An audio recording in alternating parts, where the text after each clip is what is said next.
Hi, my name is Justin Garth Lakey. I'm an actor, sports conditioning coach, athlete, model. That's what I do for a living. How I got into the whole spectrum of, sports conditioning, I'll start there, is I studied at ETA college, and that was my first love. That was always my passion, is sports.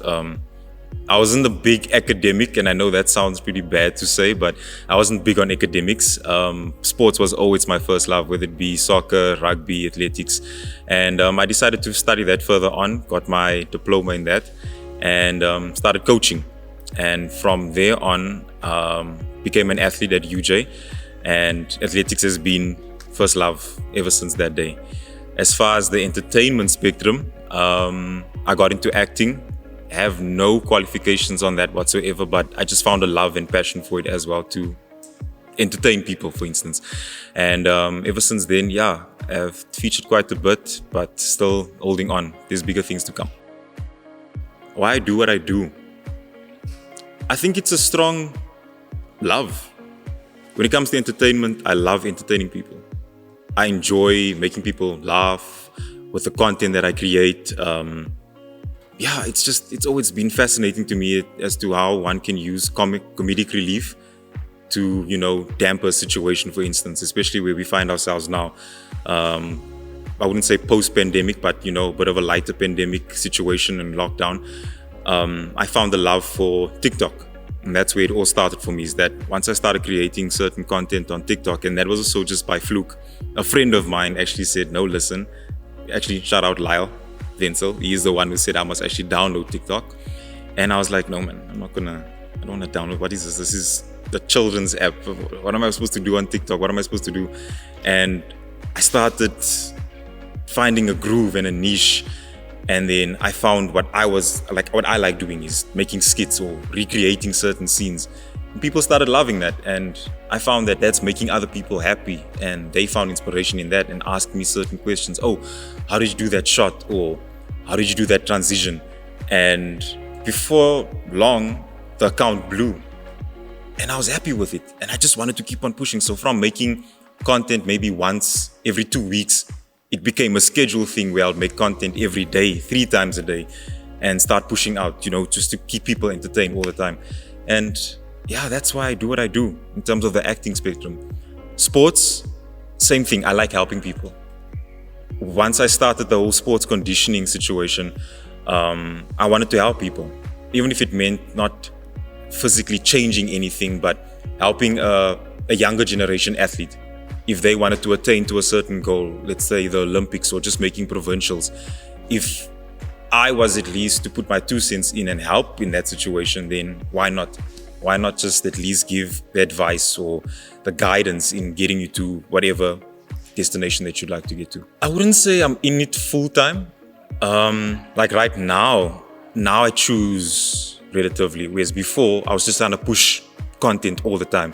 Whereas now it's more of a thinking process. So like I'll actually jot down certain stuff in notes and be like, okay, on Thursday I'm gonna film this skit. How colored mothers go on when you wake up in the morning, type of thing. I'll jot that down and have a certain schedule now. Whereas before it was just about pushing content. But now I'm focusing more on the quality of content that I'm pushing and not necessarily the quantity. And I think that's relative what's changed. But I'm not on TikTok as much now because obviously there's other things that's happening as well with certain shoots and So TikTok now is more of a leisure. I'll do it because I still have a love for it, but it's not as serious as what I used to take it. We're moving more towards a digital age every single day. And TikTok is really one of the biggest platforms now. I know quite a few content creators from TikTok itself who get ad campaigns, who get the privilege of getting ad campaigns, and they get paid. Well, obviously in South Africa, we don't have the creator fund just as yet, where you can just get paid for the amount of views that you get or, comments, likes, those type of things. But in terms of companies approaching certain big content creators, that's definitely happening. You can make somewhat of a career just from TikTok, or even if you just want to make it as a side gig, you can make good money. You can really, really make good money from TikTok, especially if you know your ways around TikTok and you know how to post content, at what times, how to do certain tricks and all those sort of, say, cool things that TikTok can provide for you, you can definitely make a career out of it. I know there's an algorithm, but I've really never paid attention to it. To be 100% honest, like I know there's certain people who will say, okay, fine, I need to post at 6 o'clock because that's when most people are online, or I need to push this narrative or that niche because that's what the trending thing is, or follow certain trends as well and hashtags. I've never really been that type of person. I think like I've always just recorded. There's really, for the lack of a better word, there's dome days when I wake up and I'm like, I have an idea, and I'll just start recording. But then once I'm done editing it, there's no waiting period for me. I just like, you know what, even if it's 11, 1 o'clock, whenever, I'll just post because I want people to see it like now. Because I'm laughing my bum off in the house for whatever I just did now. I want people to see it now. And it's worked for me. That's all I can say. It's worked for me that no matter what time I post, certain things just tend to, you know, sometimes blow up a bit. But I've never followed an algorithm. But there is definitely an algorithm where if you post certain stuff and if you use a certain sound, then, you know, that gets people's attention. But I think to each their own. I come to realize it, you know, a little late when I get certain DMs or messages, for instance, where I would say the younger generation, or even just, your average Joe would message and say, you know, whatever you just did now in this video, that inspired me, or that brought me out of a slump. I was in a bit of a depressed mood today, or you brightened up my day. It's now only registering to me a bit too late that, hey, whatever you're doing, people are actually watching. But they're not just watching with the sole intent of, we're watching it for the sake because it's funny, but something's happening. There's certain people who are affected by content that I'm pushing out. So now realizing that I can really tap into at least being motivational. So I try and do the skits and be comedic. And then there's certain stuff that I also like to push and be like, you know, here's some motivational stuff that you can maybe follow. Or here's the tips that I have followed by in my routines, day-to-day routines that has helped me in auditions, or if that's your avenue, or when it comes to sport, when I'm on the track, this is what I do. Maybe it might help you, maybe it not, but try it out, for instance. So I've also tried those avenues as well. In layman's or in hindsight, it seems easy because it sort of blew up very quick. But I think for me, the main thing that I've always had in my head is that to become popular or somewhat famous in the public eye is easy, but maintaining it is a different situation. So you can blow up in a day or overnight because of something that you maybe published, or a video that you posted, and that might go viral in a couple of hours. But maintaining that same consistency day to day or week after week, so to keep people entertained and keep people drawn in and latch new people to come to your profile, whatever, that's the difficult part. That's what I've always realized. But as far as making content or making it big, so to say, that's easy. Maintaining it, however, that's the difference. So I think it's just, the main thing is consistency. Being as consistent as you possibly can be, and obviously trying to better yourself than you were the previous occasion. Sorry. Yeah, trying to better yourself than what you were yesterday. So if you made a really good video last week, how can you either up it or keep the same level, but what can you also change to make it completely different or better? So that's the process, or the motto that I always live by, is that if I do something and it just so happens to do good, how can I change it? What can I do differently next time?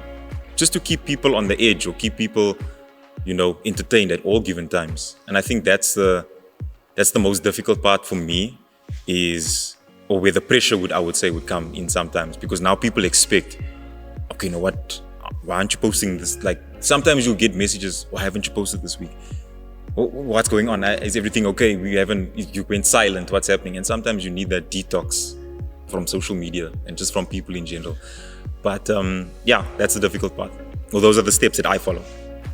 Maintaining it is just consistency and how much better you can do from the previous time that you did it.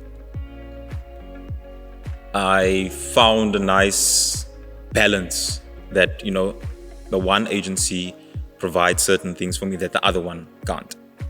So, for the lack of better, I want my bread buttered on both sides.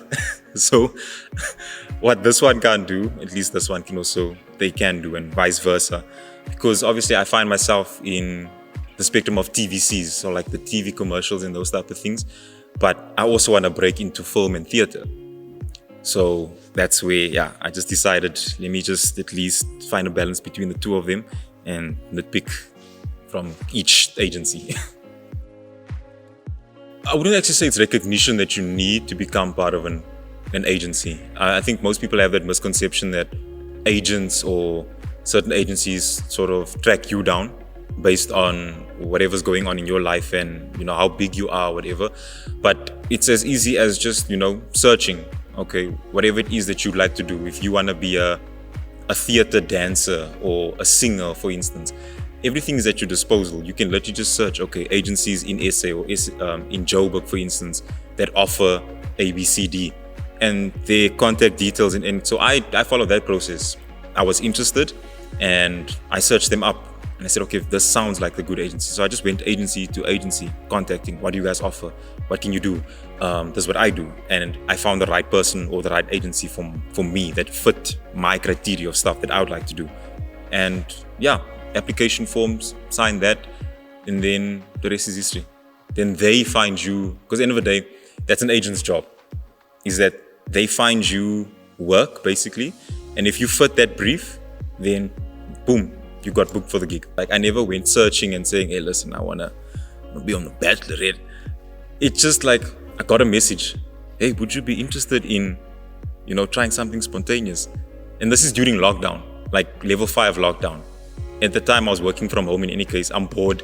I wake up, eat, sometimes don't even watch, just go straight into work. And then by 11 or 12, it's like, I'm done. What do I do for the rest of the day? So I was sitting bored. That's now in the TikTok stage. And I was also still pushing content at the time, and I received a DM. And at first, I thought, it's one of those scams, win a free iPhone type of thing. But I was like, let me entertain it. Went on, I researched, and I was like, okay, this is a legit thing. What am I doing? I'm gonna sign up. What else do I have to lose? It's lockdown.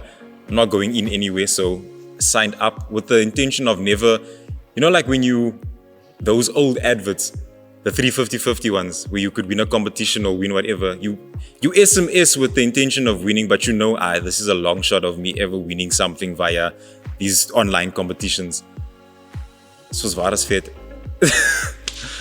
The message comes back, oh, you've made top 40. Please come in for a face-to-face interview, a Zoom interview. And things start happening from there. Before I knew it, contract, and boom, on the show. And from that process onward, it was a complete blur. It happened so quickly, I can't even explain to you. Because from day one up until the day that I was released from the show was and yes, it was about I think 2-3 months, but that went by so quickly because everything was just a blur. But the one thing that I got out of it is the exposure, the experience. I had fun as well. There was ups and downs. The show is obviously, if you know the premise of the show, it's about, falling in love and finding your partner. I didn't find my partner, but I also found my partner because, yes, I have a girlfriend now. But it showed and taught me a lot of things that I now actually enjoy and that I was chasing in the beginning is now the entertainment industry. From witnessing and experiencing those certain things on the show itself, this is where I find myself now, is that now I have actually a very strong love for entertainment. And I want to stay in it and see and push certain boundaries and break certain stigmas as well in the process. When I was in school, my initial career path that I actually wanted to go into was engineering. It was either engineering or to be an astronomer. I was in love with astronomy, the stars, the planets and those type of things, and even just engineering, mechanical engineering, taking stuff apart, building it up again, or designing certain things. That was always my first forte. And then one day I just lost the interest. When I was supposed to decide which university or which college I wanted to go to, last minute I just upset the whole household. and said, no, I'm going to go into sports. I think I like sports. I love sports. I'm going to start looking for sports colleges or sports, degrees and those type of things. So I just made a completely different change from the initial academic sort of thing. And I went straight into sports. And then from sports, had a passion for that, did it for a while as well, a couple of years. And then I was like, nah. And I think only after leaving the show, I realized, because obviously once you're on the show, you see certain things, like the behind the scenes sort of stuff, like cameras, how they work it, how they do different shots and mic setups and all those type of things. And that interested me. And I was like, no, man, I wouldn't mind, like, even if it's behind the scenes, I wouldn't mind learning how to do these type of things. And then after that, then I took content creation a bit seriously. Because then I was like, okay, it's not just about necessarily just setting up the camera, but lighting. There's certain angles, there's different shots that you can choose from and those type of things to create a different mood in your skit or in your video that you create. Transitions, editing skills. Then I took it seriously. And then that's when the acting part came in. I was like, okay, why don't I take it a step up a bit? And I'm good at the whole editing situation, but how am I good at acting? Because I would say one man behind a camera, that's completely different to like a whole set of just 18 people and cameras, and it's just hustle and bustle. When you're at home, obviously, that's why. So TikTok is easy because it's just, put your phone, set it up, get whatever you need ready, your props and all of that. You have the ability to then obviously stop and go whenever you want to. You can cut, paste how you see it fit. On the set, however, it's like time is money type of thing. Please don't waste our time. Did you learn the script? Did you do this? Did you do that? We need more performance, more energy. It demands so much more out of you, and that's it's not like that is now the push. Because I like that feeling. Even though it's like 12-hour days where it's repetitive. We're going to do the scene over and over and over just for safety, to choose from different stuff. That's now my interest. That's where I find myself now. So it's really it's been a roller coaster of choosing different paths and avenues. And I think in reality, in life, that's all it is. I've never really, and it's not to trigger anybody, but I've never really believed in that, okay, once you've decided on your path, that automatically that's that's what's for you. I think there is choosing.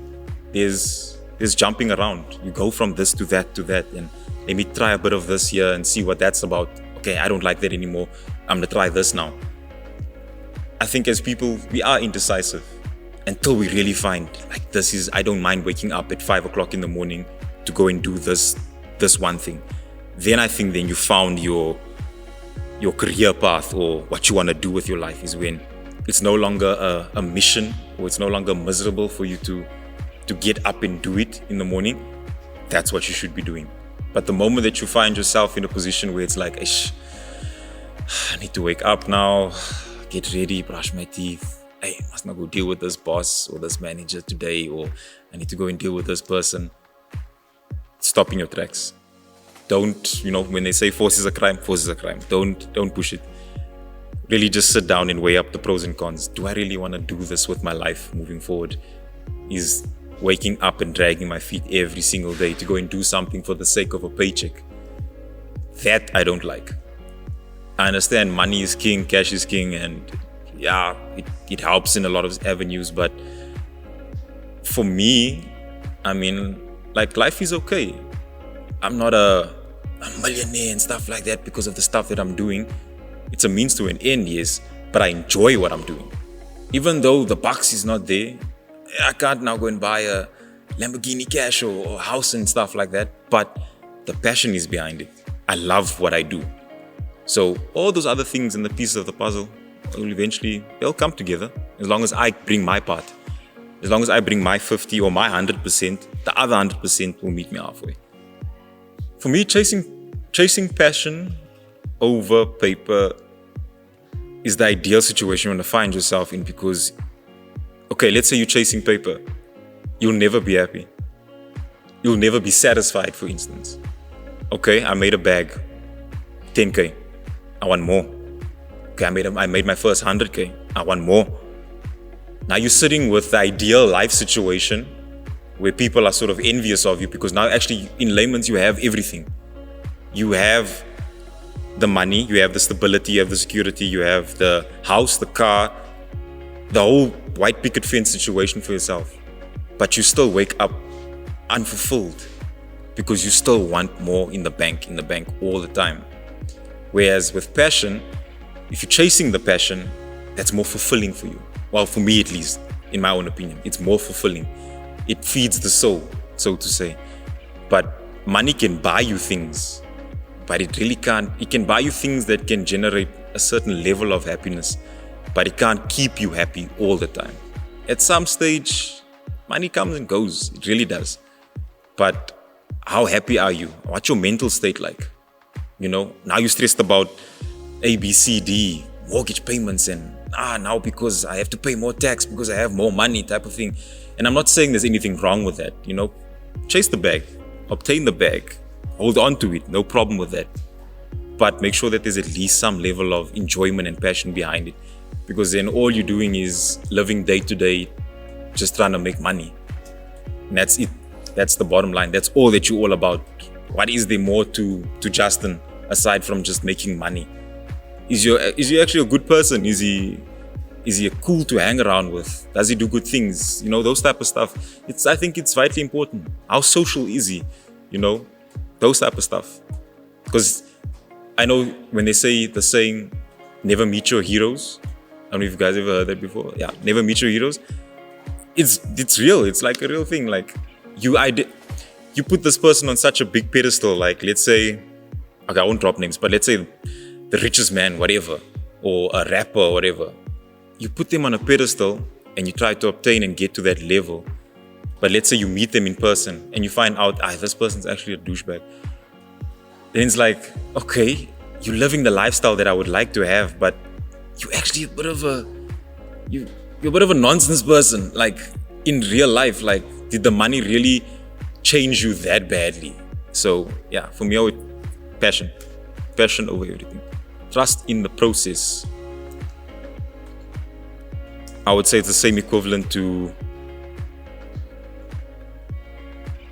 jumping off a cliff and hoping for the best. It's that same feeling. It's a risk that ultimately not a lot of people would like taking, because it's scary, because any change is scary. Trusting a process that you don't know the outcome to is a scary thing, because no one knows what the future holds. But I think that saying trusting in the process is ultimately that. It's just having that faith that, hey, if I continue to play my part, hopefully, I'm hoping and I'm praying that in the future, it will pay me back type of thing, or that I'll attain to the goals that I'm setting out for myself. But it's a scary thing. It's easier said than done. And that's why I say not a lot of people find themselves in that position where they can easily just say, yeah, I trusted in the process and look where I am now. But there is people, and I would like to put myself in that category, that it's living proof. I had to trust in the process, or else I wouldn't have been where I am now today. And I just have to trust in the process now again today for the things that I'm hopeful for, and the goals and the successes that I want to attain to. I need to trust in the process yet again. So I don't think it's an ever-ending thing, because whatever goals and whatever things that you would like to see happen in your life, you have to then trust in the process again. And once that comes to fruition and you have it now, what's the next thing? Trusting in the process again for the next thing that you like. So yeah. The advice that I would give to any, and I'll give it a bit of a broad spectrum, the advice that I'll give to any upcoming artists, content creators, if social media influencers, actors, actresses, don't believe the hype. Don't believe and chase the hype of it all. What you see on TV and all these things is realistic, to a certain extent. But don't chase just that. It's not as easy as what people sometimes make it seem. There is hard work that needs to be put into everything that you do. And I mean, from my personal experience that one can probably learn from is that I've probably done over 30 odd auditions since I started with the whole acting career thing, and that was in 2021. I've done over 36 around there auditions and castings where people I auditioned and they said, no, you don't fit the role. Nah, it wasn't a good performance. Sorry, try again type of thing. But I could have easily have stopped at 5. After the 5th person said, listen, I could have easily said, okay, maybe this is not for me. But because I was so persistent, because I was like, no, I want it. I want it and I'm gonna have it. I would say have that attitude.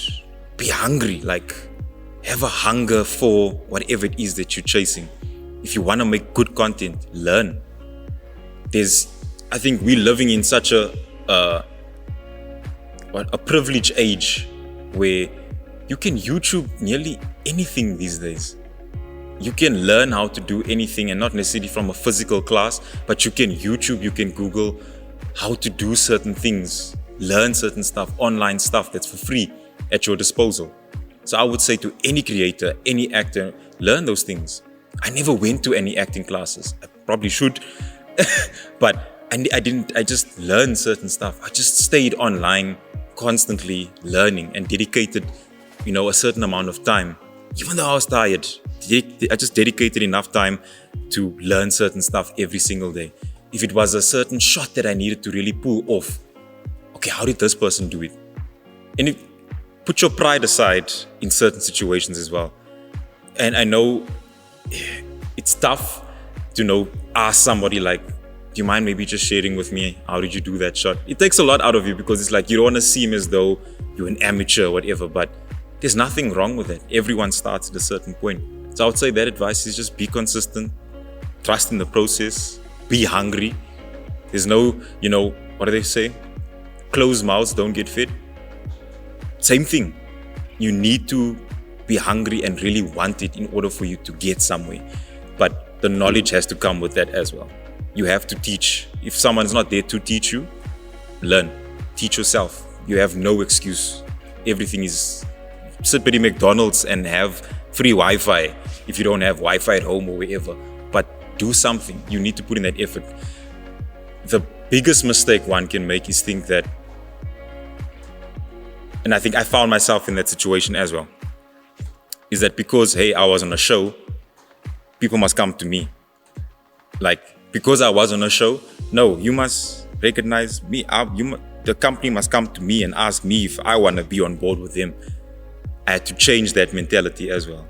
The whole entitlement that I deserve. I deserve to be there, whatever. Sometimes you just need to chase. You need to show what you're made of. You need to prove some level of, hey, I am skillful. I've got talent. I'm able and capable of doing A, B, C, D. And show it. Be in people's faces all the time so that your name pops up in every conversation. So if you want to be part and parcel of said company, then at the dinner party or at the end of year function, then your name should be featured in those little conversations that the CEOs and stuff and all those people have. You need to be in people's faces all the time. Make sure that your name is being thrown around, obviously in a good way, to the right people. And before or not, you'll get there. You really will. It has to be in a good way. It has to be. There's no use let your name being thrown around and it's like, hey, what's going on? We heard a couple of things about you, Justin. What's happening? Tend to clear that up for us, please. So yeah, at least if it's in a good way, you're in the right place. But sometimes, like they say, I mean, look at Kanye West. Any publicity is good publicity. Whether you find yourself in the notorious side or the good side, people are still talking about you. So I guess when it comes to the stigma of a color community in particular, is we find ourselves in a bit of a sticky situation because there's a lot of things, I would say, there's a lot of young colored women and men who'd like to do certain things, but the narrative that's being pushed, unfortunately, is in a complete opposite direction. So why, and I think that ties into the other question as to why I do what I do and why I push it constantly, is to inspire my community. At the end of the day, I want to inspire young colored women, young colored men to, if this is what they would like to do with their lives, that it's not far-fetched. You don't have to, for the lack, and I know this will trigger some things, but it's too common and it's always happening. You don't have to go and work at the bank.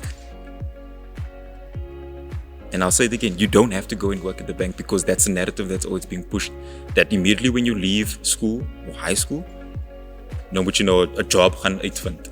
You must go and find a job somewhere to at least 9 to 5. If you're unhappy with that, if that's not what your passion is, don't just do it for the sake of the paycheck as well. If you have passions, chase it. Break the stigma.